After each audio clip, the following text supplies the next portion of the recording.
کسی عالم نے کہہ دیا ہے تو آپ اس طرح کر کے اس کا غلط مفہوم نہ لیں کسی قاری صاحب نے. اور قاری صاحب کو شوق کوئی نہیں ہوتا پیسے اکٹھے کرنے کا, وہ تو کمیٹی والے کہتے ہیں نہ اکٹھے کیے تو چھٹی کرا دینی ہے, اس لیے وہ اکٹھے کر لیتے ہیں بیچارے کئی دفعہ اسپیکر کھول کے. تو اب وہ جو سن رہا ہے اس کا بھی پریشر بڑا ہوا ہے, کہتا ہے ساؤنڈ نہیں دینا پہ بہن. تو بارک اللہ فی اہلک و مالک, اللہ تیرے اہل میں بھی برکت کرے, اللہ تیرے مال میں بھی. یعنی جب بھی تمہیں کوئی ہدیہ دے تو اس کے مال کے لیے بھی دعا کرو اور اس کی اولاد کے لیے بھی دعا کرو. یہ حضور نے ہمیں سکھایا ہے. قرض ایک صحابی پہ بڑا چڑھ گیا تو حضرت عبداللہ ابن مسعود سے کہنے لگے قرضہ بڑا چڑھ گیا. فرمانے لگے تمہیں وہ دعا نہ سکھاؤں جو ہمیں نبی پاک نے سکھائی ہے. فرمایا اگر تمہارے اوپر پہاڑ کے برابر بھی قرضہ ہوگا تو اللہ تمہارے قرضے کا بندوبست فرما دے گا. پر مسئلہ یہ ہے دعائیں یاد کرنی پڑتی ہیں اور پڑھنی پڑتی ہیں. یاد کرنی پڑتی ہیں اور ہم ہیں تعویذ پہ لگے ہوئے کہ کچھ لکھ کے دے دیں تاکہ باندھ لوں. دعا سکھائی نبی پاک نے, کیا فرمایا اللہم اکفنی بحلالک عن حرامک واغننی بفضلک عمن سواک.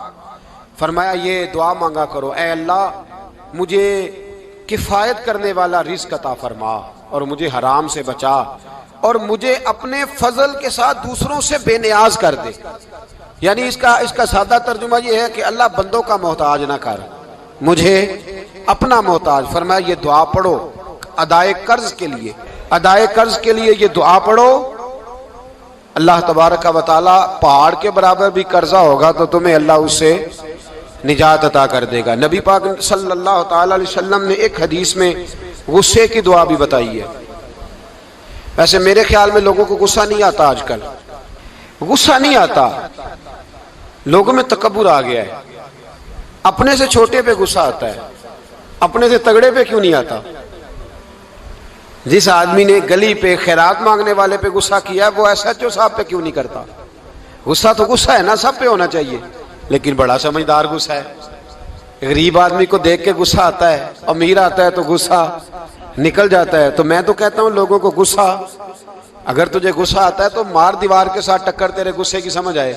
یہ کس قسم کا غصہ ہے جو غریب پہ ہی ہاتھ اٹھا رہا ہے. تو خدا را خیال فرما, غریبوں کے حق میں بڑا غصہ, مجبوروں کے حق میں بڑا غصہ, ماتحتوں پر. اور اگر چودھری صاحب آ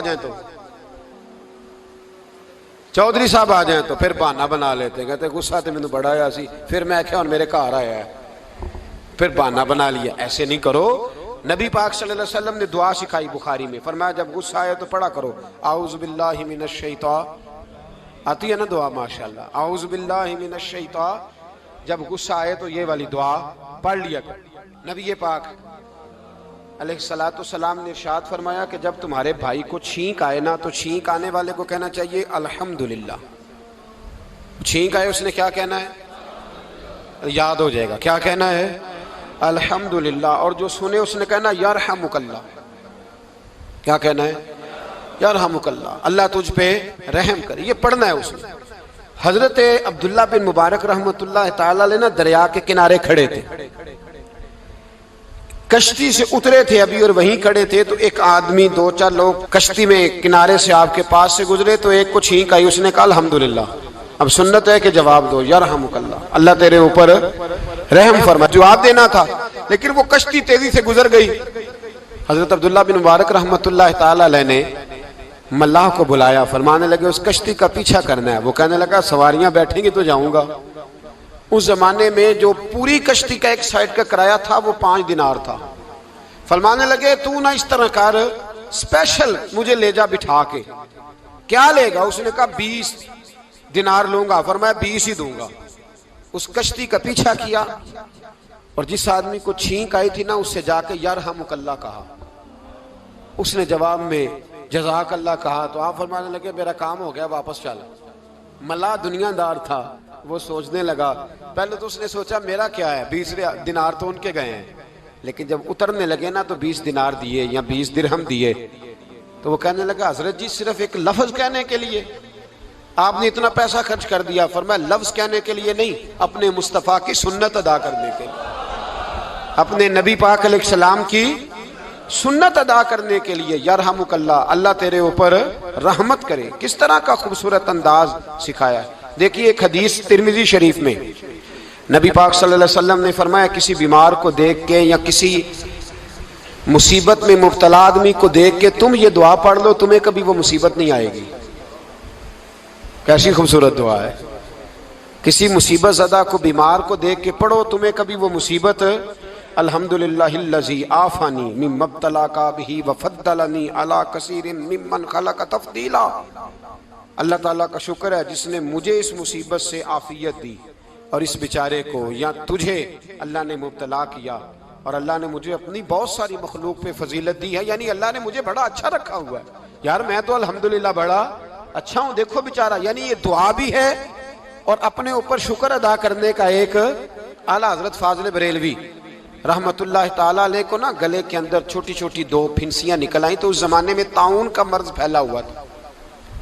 ایک بڑے قابل حکیم کو لایا گیا، انہوں نے چیک کر کے کہا آپ کو تو طاعون ہو گیا ہے، فرمانے لگے چل دوڑ جا، مجھے طاعون نہیں۔ اس نے کہا جناب یہ گلے پہ بنا ہوا ہے اور سب کو پتہ ہے آج کل پھیلا ہوا۔ فرمایا سب کو ہو سکتا ہے، مجھے نہیں ہو سکتا۔ کیوں؟ فرمانے لگے ایک بندے کو طاعون ہوا تھا تو میں نے اسے دیکھ کے وہ دعا پڑھ لی تھی جو نبی پاک نے بتائی ہے، لہذا حضور کا فرمان ہے تو مجھے ہر بیماری آ سکتی ہے پر یہ بیماری آ سکتی۔ وہ شخص کہنے لگا جی منہ میں بھی گلٹیاں چلی گئی ہیں، کھول نہیں رہا، کیا ہوگا؟ اعلیٰ حضرت نے کالی مرچ منگوائی، اسے پیس کے زبان کے نیچے رکھا تو ساری بیماری دور ہو گئی۔ فرمانے لگے بلاؤ نہ ذرا اس حکیم کو جو کہتا تھا طاعون ہو گیا ہے، وہ تو صحیح ہوتا ہی نہیں اتنی جلدی۔ فرمایا ہر چیز بدل سکتی ہے پر میرے نبی کا فرمان نہیں بدل سکتا، میرے رسول پاک علیہ السلام کا فرمان نہیں بدل سکتا۔ تو عزیز دوستو، نبی پاک اب بڑی خوبصورت بات آئی، ساری خوبصورت تھی، بڑی پیاری بات آئی۔ دنیا میں سب سے حسین چہرہ اللہ نے اپنے رسول کو عطا فرمایا ہے۔ نبی پاک کا چہرہ بھی حسین ہے، مکھ چند بدر شاہ شانی ہے، متھے چمک دی لاٹ نورانی ہے، کالی زلف تے اکھ مستانی ہے، مخمور اکھی ہے مد بھری۔ پیارا چہرہ ہے حضور کا، جتنا چہرہ پیارا تھا اتنے ہی حضور کے اخلاق بھی بڑے پیارے تھے۔ لیکن میرے نبی پاک علیہ السلام جب آئینہ دیکھتے، کیا دیکھتے؟ حضور جب آئینہ دیکھتے، ہمارے نوجوان بھی سارا دن آئینے کے آگے کھڑے رہتے، کبھی بال اس طرح کے بناتے ہیں کبھی اس طرح کے، تو میرا کئی دفعہ دل کرتا ہے کہ میں ان سے کہوں کہ تو آئینے کو کہہ رہا ہے جھوٹ بول، پر وہ کیسے بولے؟ تو کہہ رہا ہے آئینے کو کہ تو کہہ سب سے پیارا تو ہی لگ رہا ہے، پر وہ کیسے بولے؟ اس نے تو سچ بتانا ہے۔ ان کو آئینہ جو دکھایا تو برا مان گئے۔ تو میرے عزیز یاد رکھیے گا، نبی پاک صلی اللہ علیہ وسلم بھی آئینہ دیکھتے۔ آئینہ دیکھنا حضور کی سنت ہے، کوئی سنت سمجھ کے آئینہ دیکھے گا تو ایک دفعہ دیکھنے پر 100 شہیدوں کا ثواب ملے گا۔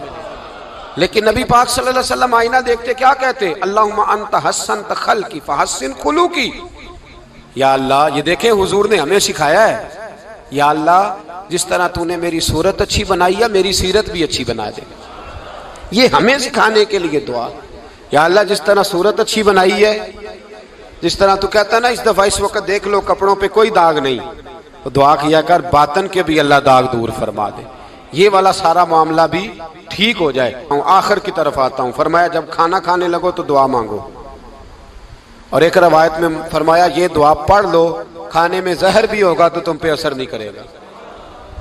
کھانے پہ ایسے میں بڑی تکلیف سے کہتا ہوں کہ آج بھی ہمیں کہنا پڑتا ہے کہ بہت سارے لوگ ایسے ہیں جو ابھی بھی کھانے سے پہلے بسم اللہ نہیں پڑھتے۔ یار بڑے افسوس کی بات نہیں، بڑے افسوس کی۔ حضور نے دعا سکھائی، میں یہ دعا پڑھو گے تو زہر بھی ہوگا تو اثر نہیں کرے گا۔ بسم اللہ الذی لا یضر مع اسمہ شیء فی الارض ولا فی السماء یا حی یا قیوم، جس کی برکت سے زمین و آسمان میں کوئی چیز بھی نقصان نہیں دیتی، اور اے اللہ اے ہمیشہ زندہ رہنے والے اور قائم رہنے والے۔ یہ نبی پاک علیہ السلام۔ اور ایک حدیث میں اور بھی دعا آئی ہے، بسم اللہ شریف تو خیر بخاری میں موجود ہے، مسلم میں موجود ہے، بسم اللہ وعلی برکت اللہ بھی ایک حدیث میں نبی پاک صلی اللہ علیہ وسلم نے ارشاد فرمایا۔ اور جب کھانا کھا چکے پھر کہا دعا مانگو، الحمدللہ الذی اطعمنا وسقانا وجعلنا من المسلمین۔ اللہ تعالیٰ کا شکر ہے جس نے ہمیں کھلایا بھی پلایا بھی اور مسلمان بھی بنایا۔ حضرت مرزا مظہر جانا فرماتے ہیں کہ بارش ہوئی تھی تازی دلی میں تازی بارش ہوئی تھی، ایک بابا لکڑی کے جوتے پہنے کھڑا ہوں، اللہ اللہ اللہ اسی کسے دے کچھ بھی نہیں لگ دے نہ کوئی ساڈا دردی،